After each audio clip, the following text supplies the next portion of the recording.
ቂሰሱል አንቢያ የነቢያት ታሪክ። ነቢያት የአላህ ሱብሓነሁ ወተዓላ አምባሳደሮች፣ ቅን መንገድ መሪዎች፣ የሀቅ አስተማሪዎች፣ የድግነት ተምሳሌቶች በመሆናቸው ቁርአን ለታሪካቸው ልዩ ትኩረት በመስጠት አብዝቶ ሲተርክልን እናስተውላለን። በየዘመናቱ የተነሱ ሙስሊም አሊሞች የአጀንዳውን ክብደት በመረዳት ስለ ነቢያት ሲጽፉ ከታሪካቸው የሚገኙ ትምህርቶችን እየመዘዙ ሲተነትኑ፣ ሲናገሩና ሲያስተምሩ ኖረዋል። አዎ፣ የነቢያት ታሪክ ለምን?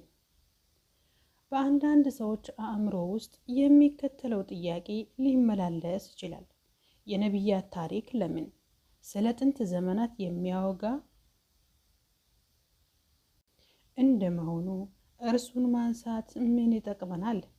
አሁን ስለምንኖረው ሕይወት ይበልጥ ማሰብና መጨነቅ አይሻምን?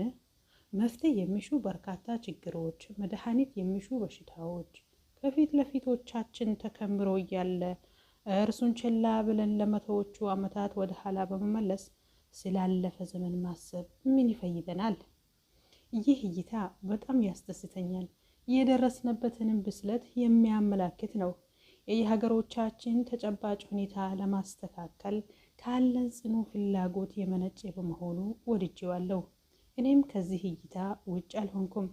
የነቢያትን ታሪክ በአዲስ ንጻሬ መመልከት የከጀልኩትም ለዚሁ ዓላማ ነው። ይህ ከነቢያት ጋር በታሪካቸው አማካኝነት አብረን እንኖራለን። እያንዳንዱ ነቢይ የህይወት ተሞክሮና አጋጣሚ አሁን ካለንበት ተጨባጭ የህይወት ጋራ በማነጻጸር ትምህርት እንቀስማለን።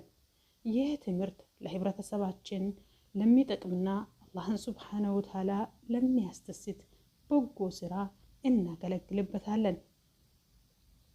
ይህ በቂ ምክንያት አይደለም።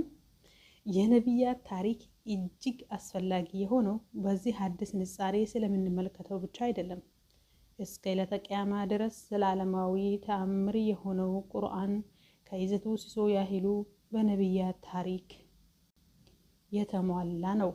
ይህ እውነታ የአጀንዳውን አስፈላጊነት እና ክብደት አያመላክትምን? የሰው ልጅ ከፍተኛ እድገትና ምሬት እንደሚያሳይ አላህ ያውቃል። ይህም ሆኖ ግን ቁርአኑን በነቢያት ታሪክ ሞልቶታል። እንዲህም ሲል እውነታውን ተናግሯል። أعوذ بالله من الشيطان الرجيم لقد كان في قصصهم عبرة لأولي الألباب